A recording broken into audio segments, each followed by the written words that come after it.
History is fascinating, really. It's the greatest story there is. When you're out farming, you don't know the time's going by.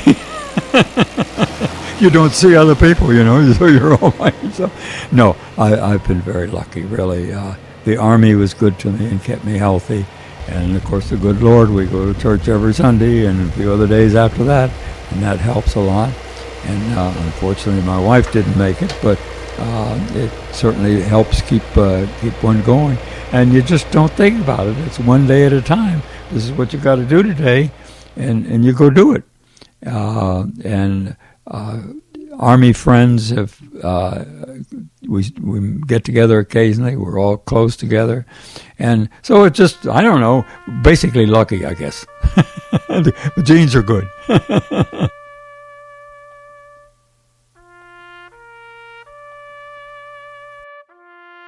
In Randolph County, we have a very active honor guard, that we call it, to do the funerals for veterans.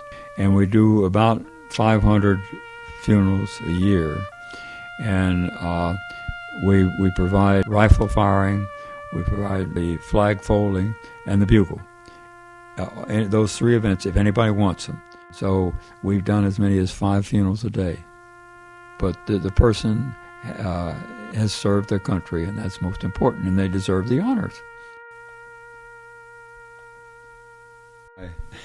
One of my claims to fame, I guess, they did an article in Time magazine when we were training at West Point, and I was quoted as saying, I don't remember saying it, but it was quoted as saying, the pentathlon is the true test of a man, because you had 5 sports and all the different things. You have to have ice in your veins when you shoot, but you got to have all ginned up when you're fencing and so forth. So that's why we call it the true test of a man.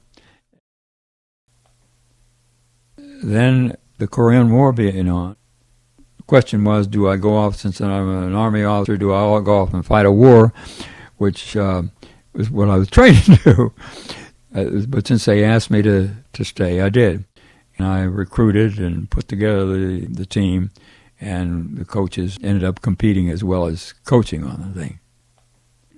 This is in the summer of 1951. The games are in 52. We didn't have much to go on. And a couple of people that had been in the 48 team were wounded or killed in Korea.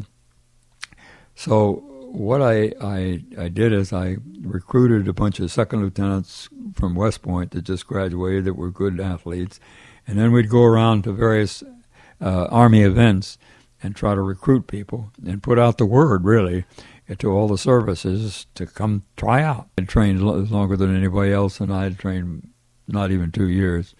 But we got to remember, though, that this was after the war, and there wasn't the organization among athletes.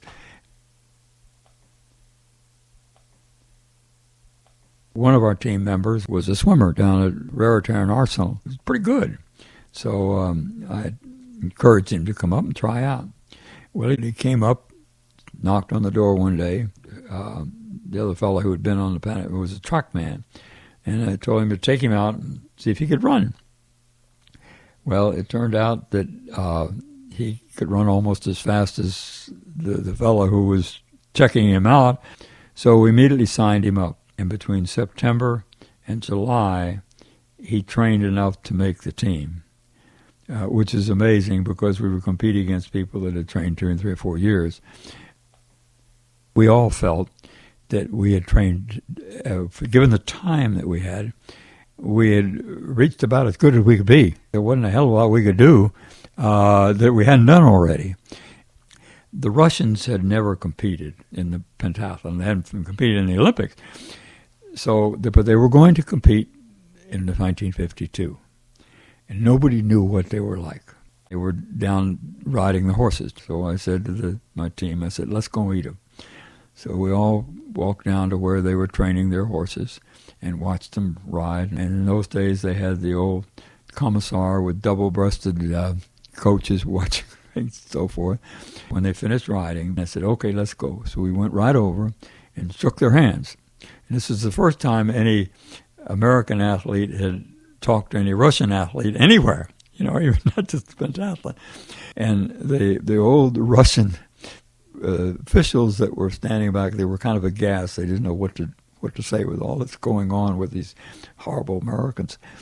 But anyway. This is The Big Picture, an official television report to the nation from the United States Army. Now, to show you part of the big picture, here is Sergeant Stuart Queen. Every 4 years, an event of breathtaking excitement, color, and pageantry takes place in the world of sports. The greatest of all athletic competitions, the Olympic Games. In 1952, American athletes performed magnificently in competition, achieving the final victory in the unofficial team standings. Contributing greatly to that victory were 80 men of our armed forces.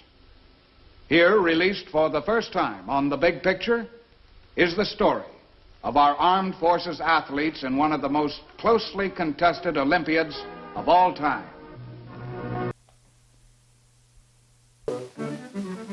A third event in the pentathlon will be pistol shooting at 25 meters. The Americans clean their weapons before practice. Like our military entrants in boxing, track, and basketball, they were chosen in hotly contested all-Army competitions. They then had 60 days of special training at West Point under Lieutenant Gale F. Wilson, their coach. The pentathlon squad lines up on the pistol range. Captain Guy Troy of Paso Grill, Florida.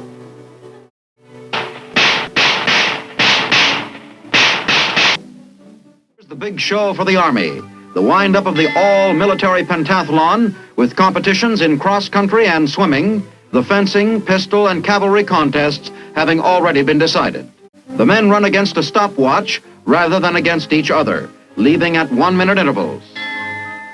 The pentathlon arouses keen interest among Army men of the various nations. Off to a fast start is Captain Guy Troy, another West Pointer whose sports were lacrosse, track, and fencing. And now, Troy.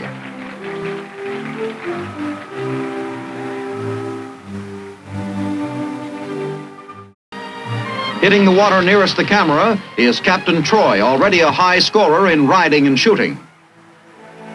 Alongside him swims a red-capped Russian. By some quirk, although many lanes were used in these time trials, the Russian and American entries always wound up next to each other.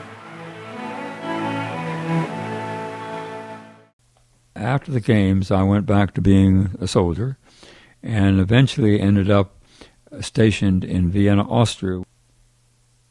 And since I was in Europe, I was put on the first technical committee that the International Federation had. You help develop the sports, and you have your input as to how the sport should be judged and conducted. It's a TV world.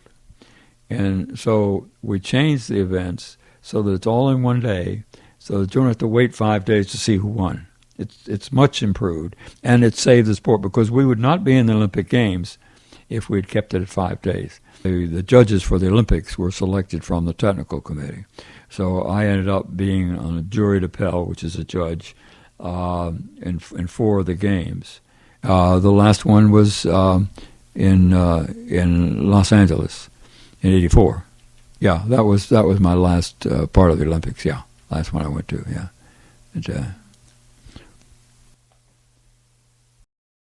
and right now I'm working with the committee to put up the Liberty Veterans Memorial and Gardens.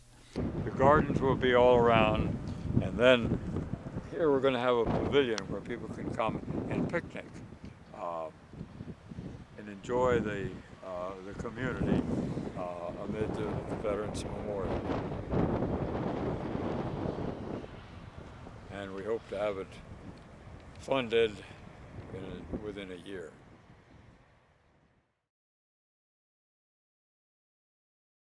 There's never something not to do, I tell you.